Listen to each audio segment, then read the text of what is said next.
Hi friends, welcome back to Suma home maker. నేను మీ సుమా శ్రీధర్. ఈరోజు వీడియోలో రెసిపీ వచ్చేసి గ్రీన్ ఫిష్ ఫ్రై. ఎప్పుడు ఒకేలాగా ఏం చేసుకుంటామండి, ఒకసారి ఇలాగా డిఫరెంట్గా ట్రై చేసి చూడండి. టేస్ట్ అయితే అద్దరిపోతుంది. కొంచెం డిఫరెంట్ టేస్ట్ అయితే మనం ఎక్స్పీరియన్స్ చేస్తామండి. ఏంటి అక్క బ్యాక్ టు బ్యాక్ చేపల వీడియోసే పెడుతుంది అని అనుకుంటున్నారా? మృగశిర కార్తీ స్పెషల్ అండి. మృగశిర కార్తీలో చేపలు ఎక్కువ తినాలి అని పెద్దవాళ్ళు చెప్తూ ఉంటారండి. అందుకనే చేపల వీడియోస్ అయితే నేను పోస్ట్ చేస్తున్నాను. చేపలే ఎందుకు ఎక్కువగా తినాలి అంటే మృగశిర కార్తీలో 3 లోకాలు చల్లబడతాయంటండి. మనం సమ్మర్ నుంచి ఎక్కువ వేడి నుంచి వస్తాం కదా, ఒక్కసారిగా చల్లబడేసరికి మన బాడీలో ఉష్ణోగ్రత లెవెల్గా ఉండడం కోసం చేపల్ని తినమని చెప్తా ఉంటారంటండి. నాకు మా అమ్మమ్మ వాళ్ళు చెప్పారు. సారి మనం వీటిని ఉప్పుతో క్లీన్ చేసామండి. మళ్ళీ రెండోసారి క్లీన్ చేసుకోవటం కోసం 2 టేబుల్ స్పూన్ల పెరుగు వేసుకొని బాగా కలుపుకొని 2 టైమ్స్ వాటర్ పోసి వాష్ చేసుకొని తీసుకోవాలి. చూడండి, ఇలా పెరుగు వేసి వాష్ చేసుకోవటం వలన ముక్కలు తెల్లగా ఉంటాయి, నీచు వాసన కూడా రావండి. ఇలా తీసుకున్న ముక్కల్లోకి 1 టేబుల్ స్పూన్ సాల్ట్ని అయితే యాడ్ చేసుకోవాలండి. తర్వాత 1 టేబుల్ స్పూన్ పసుపు వేసుకొని మొత్తాన్ని ఒకసారి కలుపుకోవాలి. కారం అవసరం లేదండి అస్సలు. మనకి పసుపు వేసుకొని మొత్తాన్ని కలుపుకొని ఒక ½ అవర్ పక్కన పెట్టుకోవాలి. ఇప్పుడు ఒక మిక్సీ జార్ తీసుకొని గ్రీన్ ఫిష్ మసాలా కోసము ఇందులోకి 10 పచ్చిమిర్చిల్ని మజ్జికి కట్ చేసుకొని వేసుకోవాలి. ఒక గుప్పెడు కొత్తిమీర, గుప్పెడు పుదీనా వేసుకొని ఇందులోకి అల్లం వెల్లుల్లిపాయలను 1 కప్పు వేసుకొని 1 టేబుల్ స్పూన్ జీలకర్ర, 1 టేబుల్ స్పూన్ మిరియాలను కూడా యాడ్ చేసుకోవాలి. 1 టేబుల్ స్పూన్ సాల్ట్ వేసుకొని మూత పెట్టి మెత్తని పేస్ట్ లాగా గ్రైండ్ చేసుకోవాలి. వాటర్ ఏమీ పోయాల్సిన అవసరం లేదండి.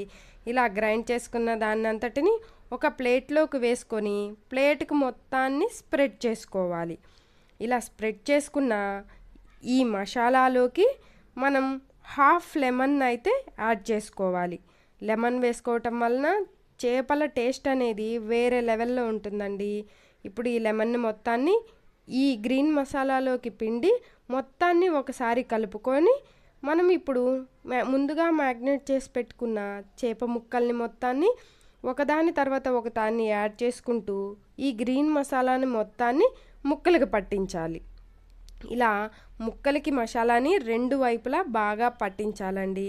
ఇలా 2 వైపులా ముక్కలకి పట్టించుకొని మూత పెట్టి ½ అవర్ ఫ్రిడ్జ్లో కానీ బయట కానీ మ్యాగ్నేట్ చేసుకోవచ్చండి. మీరు తొందరగా ఫ్రై చేసుకోవాలి అనుకుంటే ఒక 10 నిమిషాలు పక్కన పెట్టుకుంటే సరిపోతుందండి. లేదు టైం ఉంది అనుకుంటే ½ అవర్ ఫ్రిడ్జ్లో పెట్టి తీసుకుంటే ఇంకా టేస్ట్ బాగుంటుందండి. ఇప్పుడు మనం ½ అవర్ తర్వాత స్టవ్ మీద మన చపాతీ ప్యాన్ని పెట్టుకొని 2 టేబుల్ స్పూన్ల ఆయిల్ని వేసుకొని ఆయిల్ బాగా కాగిన తర్వాత ఆయిల్ మొత్తాన్ని పెంకుకి స్ప్రెడ్ చేసుకోవాలి. మనం ఇప్పుడు ఈ గ్రీన్ ఫిష్ ఫ్రైని మనం ఇలా చపాతీ ప్యాన్ మీద చేస్తున్నామండి, తక్కువ నూనెతో. ఇప్పుడు ఇలా ఆయిల్ మొత్తాన్ని స్ప్రెడ్ చేసుకున్న తర్వాత ఒక్కొక్క ముక్కని ఇందులోకైతే యాడ్ చేసుకోవాలి.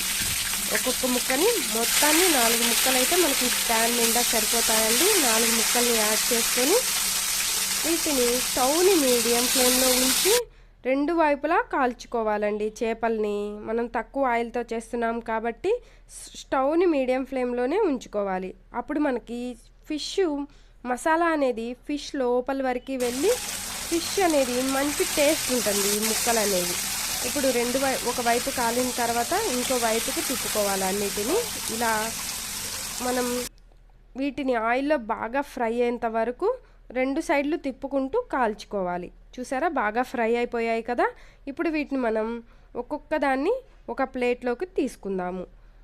ఇలాగా పెంకు పైన కాల్చుకుంటే మనకి ఆయిల్ తక్కువ పడుతుంది, ఇంకా హెల్తీగా కూడా ఉంటుందండి. ఇప్పుడు ఈ ముక్కలన్నిటినీ తీసుకొని ఇప్పుడు మళ్ళీ ఇంకొక వాయ వేసుకోవటానికి పెంకును మొత్తాన్ని నీట్గా క్లీన్ చేసుకోవాలి, ఎటువంటి మసాలా లేకుండా. అప్పుడు మనకి ముక్కలు అనేవి నెక్స్ట్ వాయిలో మాడకుండా ఉంటాయి. ఇప్పుడు ఈ ఫిష్ ముక్కలన్నిటినీ ఒక ప్లేట్లోకి తీసుకొని ఆనియను, లెమను, గ్రీన్ చట్నీతో తింటే సూపర్గా ఉంటుంది. మీరు ఎంతమంది ఇలాగ గ్రీన్ ఫిష్ ఫ్రైని ఇష్టపడతారో కామెంట్ చేసి చెప్పండి. మా వీడియో కనుక నచ్చితే ప్లీజ్ లైక్ అండ్ సబ్స్క్రైబ్.